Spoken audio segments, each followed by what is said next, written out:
Peace, family. I'm Onitaset Kumat, and I want to tell you something. This book right here is a game changer. We do not appreciate this woman enough. She's writing on her husband, Marcus Garvey, but her own thoughts. She puts her own thoughts into this book, and they are just in themselves phenomenal.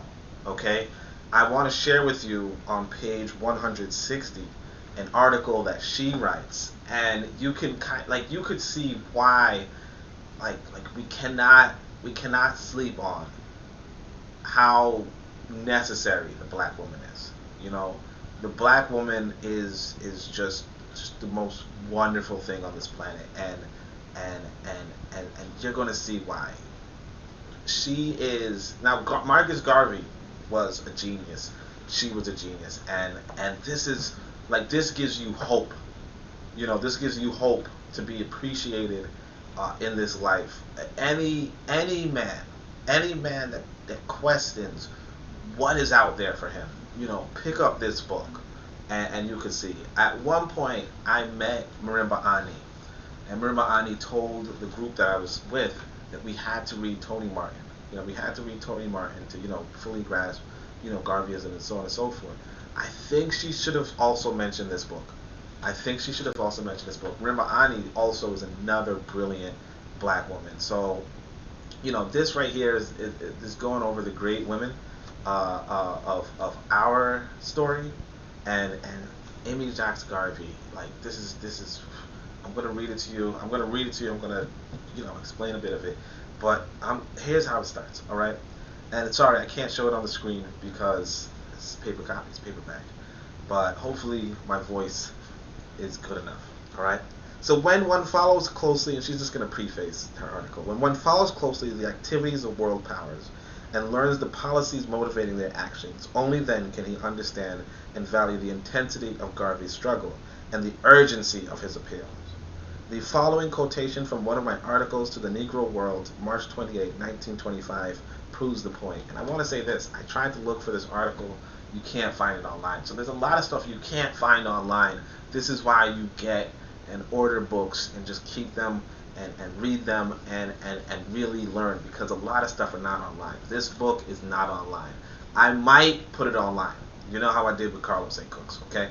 I might put it online, but, in order to do that, I might, it's going to be a little bit costly for me. But I might just do it because this right here is necessary reading. I want people all over the African world to say, hey, I've read Garvey and Garveyism. Okay, I want, leave in the comments below how you read Garvey and Garveyism, or how you ordered it, and how you're enjoying it. I'm telling you, it's what, and if you want to see some quotes from it, you check out my Discord. I'm putting up some images of it. But let's go. So it says H. Power is a rather outspoken exponent of imperialism. Writing in the Atlantic Monthly magazine, February 1925, seeks to justify the actions of the oppressor race when he stated, right? So you see, she was the well-read one, okay? She was the well-read one. Exploitation is the primary and legitimate aim of imperialism. So this is a white man, he's telling it like it is. Exploitation is the primary and legitimate aim of imperialism. The weak, the ignorant, and the slothful races cannot expect to remain undisturbed in their habitat. This is the white man telling it like it is. It is much that they are allowed to remain at all, a concession rather than the humanity of their betters than to their own right. Okay? A concession rather to the humanity of their betters than to their own right. Interference, guidance, and control are the indispensable conditions of this tolerance. We cannot leave them to their indolent siesta if they hold in accidental and unconscious keeping the energies needed for advancing civilizations. I want to read that again, although it's a white boy. I want to read that again so you can fully understand, and you can also fully appreciate how Amy or Miss Garvey did this. Like how she's so well versed that she can catch this and also reprint on it. So again, let's do this slowly. This is a white man admitting the end goal and the goals of imperialism. Okay? So it says, exploitation is the primary and legitimate aim of imperialism. The whole object of the white conquest of this world is exploitation. Alright? The weak, the ignorant, and the slothful races cannot expect to remain undisturbed in their habitat. You cannot respect, if you are weak, if you are ignorant, if you are slothful, you will be disturbed in your habitat. Alright? You cannot expect to not be disturbed if you are weak, ignorant, or slothful. This is not me saying it. This is not Amy saying it. This is a white exponent of imperialism. Okay? H.H. Powers. This is it. Plain sight. It is much that they are allowed to remain at all, a concession rather to the humanity of their betters than to their own right. You don't have any right to live. Okay? According to this white man, you do not have any right to live. Alright? Your living is a concession, according to them, to their humanity. That's it. It's not your right. You know, in another world or whatever, I might have told you about entitlement. You know, how you feel entitled to certain things. Only thing that entitles you is power. Actually, you can check out my Twitter and you can see I wrote that.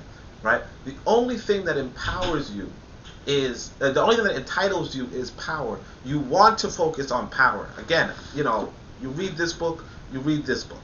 Okay? This is the book of power. Right? But the point being, and you know, you check out the description below and you'll see what I'm talking about. But the point being that this is how they look at it. You don't have Black Lives Matter. That's your no. Zimbabwean lives matter? No. No life matters. The only thing that matters is exploitation. That's what that matters to them. And this is what I told you. That's what I told you. You look at the essay on Ma'at. This is what I told you in this book. This is what I told you in this book. I don't know if you could see it properly. Let me see. Yeah. This is what I told you in this book. You get it. You understand. But this is something that this is what they know. This is what they know. Okay? They feel like they have humanity based around leaving you to survive. They don't need to. Look at the look at the Amerindian. They are down to 5 million in America, in a population of 340 million. They are down to 5 million. They were the majority, and they were wiped out for the resources of America. They were wiped out for the timber. They were wiped out for the buffaloes and the chickens and the cows. They were wiped out for the livestock. They were wiped out for the industrial base. They were wiped out, and they will do the same thing to your continent until you get away from this weakness, you get away from this ignorance, and you get away from this impotence. Alright? You get away from that. And slothful. Don't let other people do for you. Get up and do for yourselves. Alright? Because if you do not, again, you have no rights. It's Dred Scott. You have no rights that a white person is bound to respect. This is real life. This isn't a game. This isn't a joke. This isn't I'm going to convince you that my life matters. Nobody cares about your life if they want the timber. If they want the coltan, they do not care about your life. If they want the zinc, they do not care about your life. They want the aluminum, they do not care about your life. You can't convince someone, hey, you know what, my life means more than the aluminum. You cannot convince them, because they're going to use that aluminum in Berlin. They're going to use that aluminum in Switzerland. They're not going to be living among you. So they want to exploit you. They want to work you and exploit you. That's all. And you gotta give appreciation to Miss Garvey for even pointing this out, for even printing this. You know, not just the courage, but just the understanding to read something and say, you know what, this is something instrumental to share. The other intellects of this age might not have shared this. They might have said, oh, that's just an outspoken. Oh, he's saying this, but no, really, we got to agitate for. She said, look, I can read. I can read. A woman who can read, A woman who can write. This is what you as men need to look for. I'm telling you. I'm thinking about running essay contests. I'm thinking about running essay contests. You know, for men and women. But to understand that these writers, the writers, this right here is deep thought, and you can go over it. But look, let's keep going. Interference, guidance, and control are the indispensable conditions of this tolerance. They only tolerate you because of interference. They only tolerate you if they can guide you. They only tolerate you if they can control you. If they cannot tolerate you, if they cannot interfere in your lives, if they cannot guide your lives, if they cannot control your lives, you will not have a life. They will work against you having a life. This is the words of a white man printed out. We cannot leave them to their indolent siesta. I don't know what a siesta is, but I imagine it might be like their fun, their indolent partying. We cannot leave them to that. We cannot leave them. I don't know what siesta is. I'm not even going to try, because I don't play around. It might be something to play. I think of fiesta. I don't know what these words are, but and I can't look it up. You probably see the computers right next to me. Whatever. But if they hold in accidental and unconscious keeping the energies needed for advancing civilization. So they're looking to advance their civilization. They're looking to use superconductors, build superconductors, supercomputers, have the latest technology, the latest phones, the latest whatever. They're looking to do that stuff. They're not looking to keep and preserve you or your culture. That's not a white person's concern, and it never will be. Okay? Maybe you might find one or two white morons who are like, we think that these, but don't count on it. I think it was Muhammad Ali, who was probably quoting somebody else, who said, look, if 10 snakes of 1,000 are good, do you let in all the snakes? Okay? If 10 of the snakes are good, do you let in all the snakes, or do you stop them? This is the question. Do you you have to understand that even if there were a handful of good white folk, blah blah blah, they want to preserve African culture. The reality is exploitation, imperialism, your death is what they are advancing. And look, I tell you in this book, you want to read this book meticulously. You want to read this book as well. I'm reading through it right now. You can join the Discord. You can even follow me on Twitter, and you can see some of the times I'm reading it, because I'm reading it with my son. He's 5 years old, but it's never too early. It's never too early for a great woman. All right, let's go. The writer goes on to show that weak and oppressed peoples all over the world are clamoring for self-determination. This is weak and oppressed people, and this is Amy. Amy Jacques Garvey is saying, the writer goes to show that weak and oppressed peoples all over the world are clamoring for self-determination. Then he asks the question, so it's the white man again. What would be the result of this much invoked race forbearance, save to give the child of the future a Hottentot for a father instead of a white man? So, alright, so now when I first read this, I didn't really fully get it, but now I'm reading it, after you read the whole thing, I'm going to say what this is. Okay? Well, actually, she says this is the crux of the whole situation. So, go back to this. What will be the result of this much invoked race forbearance, save to give the child of the future a Hottentot for a father instead of a white man? What that means is this. The leading race will be in the white imagination, the leading race is the father the leading race is the most sexy race. Okay? Is the most sexually prolific race. It is the race that the women of the world desire. Okay? And of course, you know this to be true. Alright? That white people, unfortunately, they are going to be seen by many ignorant people as an attractive people, notwithstanding.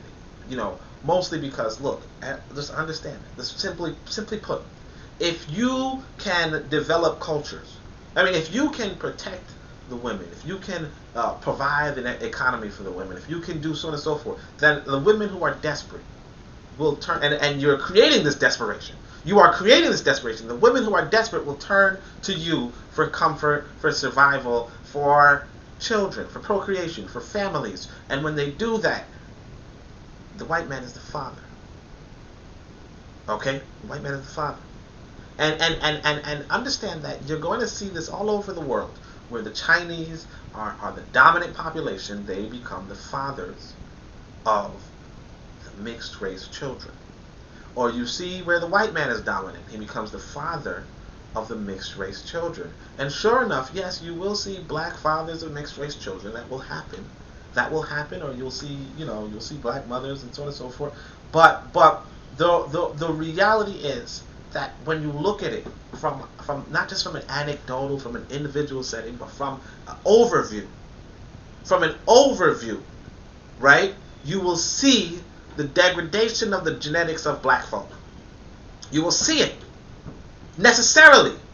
And so this white man is saying, look, if black people get their own power, then what you will see is a bunch of white mothers of mixed children. And understand too, even if you do see today, you see white mothers of mixed children, you do understand it was after black people agitated for power. This is what the white man was afraid of. This is what the white man doesn't want to see, because, and we're going to go on. So Amy Jacques Garvey again says, this is the crux of the whole situation. If white nations were to honestly and sympathetically help and train Negroes along the road to self-government, when they reach the highest possible perfection, they would become the masters of the world. You understand? If black people truly receive the training and discipline, and of course, you can get that. You can get that when you read. But and when we organize, we can get this. But the point being, and I'm not encouraging us to do any miscegenation. I'm not encouraging that. But this is, she's articulating the white man's imagination, but also the reality of the situation, which is that we will be the masters of the world. When we organize and train and self-discipline and read and study, when we do all this, we will be the masters of this world.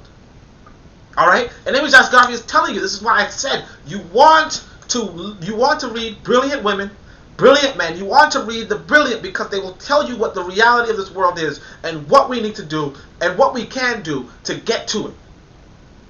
But let's go. When they reach the highest possible perfection, they will become the masters of this world. Their physical strength, their prowess in battle, their virility as a race, and adaptability to strange surroundings would tend in a few years to produce a splendid type of black humanity whose very self-sufficiency would cause them to say, I call no man master. So instead of the child of the future being a Hottentot, the man of the future would be a Negro. All right? Now, when she says Negro versus Hottentot, of course, the way how the white man uses the word Hottentot, he's trying to denigrate. He's trying to degrade black folk. Negro or African, the reality is that, all of our people are Africans. We don't exclude the Hottentot. We don't exclude the Bantu. We don't exclude the Nubian, the Nilotic. We don't exclude the diverse African types. All right? What we understand is that we are an African people, and we will rule our destiny. We will rule our destiny. We will rule our continent. We will rule our land, and we're going to get it. But we're going to get it through intelligence. And this is why we have intelligent individuals. This is why we have writers. We have readers and writers. You have to be one of those two. All right? Readers, writers, and organizers. One of those three. Come on. The imperialist writer closes his article with the arresting thought: will the world wait for child peoples to grow to measure of these requirements when it can displace them with better stock? The white man said, we don't have to wait for these child people, because you're behaving like children. We don't need to wait for these children to develop. We can replace them.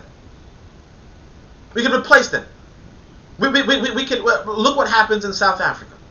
They say, you know what? We don't have to wait for the Xhosa or whatever you wanna, or the Zulu. We don't have to wait for them. We can just be the Boers can replace them. We can call ourselves Afrikaners. And they could do that all over the country, all over the continent. You understand? China doesn't have to wait for you to develop. That doesn't have to develop you. China's already sending men over there. China's already sending men over there. And if you understand the world global population, China has 1.4. China has more people in it than Africa does. The whole of the continent. China has more people in it than Africa does. And it could send a small contingent to any part of this world, and replace that population if we're not strong enough to keep them out. So again, you want to pursue strength, you want to pursue power, but we're going to keep going, and just understand the beauty of this great African woman. Great. Because she understands to read something and interpret it. You don't have to go read H.H. Powers. Now, some of you might want to. You don't have to go and read them anymore, because she's going to give you the key points, and she's going to interpret and speak on it. I tell you, a brilliant black woman. That's all. That's all you want.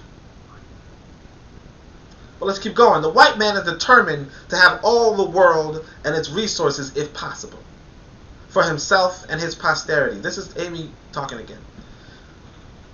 He's determined to have all the resources for himself if possible. The yellow man has sensed his selfish purpose and is marshaling all the physical, mental, and scientific forces at his command, and marching abreast of the white man to glory and to power. The yellow man's challenge to the white man is, what is good for you is also good for me, and I'm going to take mine. This is the mentality that the yellow man has. That's the Chinese. That's the Japanese. At this point in time, the Japanese were considered a threat. The white man considered the Japanese a threat. All right? What is good for you? Now, the brown man, that'll be the Indian. The brown man, within the last few years, has opened his eyes to hold his native habitat and protect it for all times. And I want to tell you this. The brown man, the Indian man, he also outnumbers Africa. You understand? Africa, we could say, has like 1 billion people. China, 1.4 billion. India, 1.3 billion. But they are solid, united countries. You're a whole continent of 50-something states. We can't do this. We can't do this. Where 90% or 80% of the world's coltan, or a lot of the world's resources, are in the Congo with only 80 million people. Now, what's to stop China from saying, you know what, we're going to send 100 million people? You are supposed to be the one to stop that. You! But you're not. Because the Congo is so minerally rich, always there's war, always there's devastation. You have to say to yourself, how can I develop and build up the Congo? That's my focus. I want to hold on to the world's resources for my people. Because every other people is pursuing the resources for themselves. And Amy tells you this. You want these intelligent people. You got to stop reading these fools. You understand? Social media is fun and entertaining, sure. You know? Or Will Smith is nice and, you know, and you know, oh, he was done dirty. You understand? Or whomever. You got to sit down sometimes and say, look, let me pick up a book. Pick up Amy Jacques Garvey. Let me pick up Onitaset Kumat. Okay? You want to pick up these books. Again, you click on the description below, and you leave me a review. But I'm going to continue. The brown man within the last few years has opened his eyes to the fact that he too should organize his forces, at least to hold his native habitat and protect it for all times. Lastly comes the black man, right? The black family. Okay? Late though he may be, and says, we are also in the fight for the survival of the fittest. We are also in the fight for the survival of the fittest. And you know I'm gonna edit this G word. So Amon Almighty made us a separate and distinct race, and apportioned to us the great continent of Africa with the command, occupy until I come. You have to focus on the occupation of Africa. You have to focus on the occupation and development of Africa. If you are not focused on that, you will perish. So if we must live, we must be strong. If we must live, we must be strong. This is Amy Jacques Garvey again. Beautiful, intelligent, black woman. Oh, okay? Power is the keynote of this age. I'll say it again. Power is the keynote of this age. When all races have acquired that and reached the common plane of world achievement, each will grasp the hand of the other and say, brother. Say, brother. You know what I'm saying? When every race is strong, this right here, I don't know, but I understand it.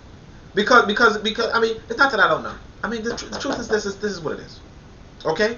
This is what it is. When powerful people, they will, when you have power, you don't need to fight each other. You don't need to fight each other because you won't be exploited by each other.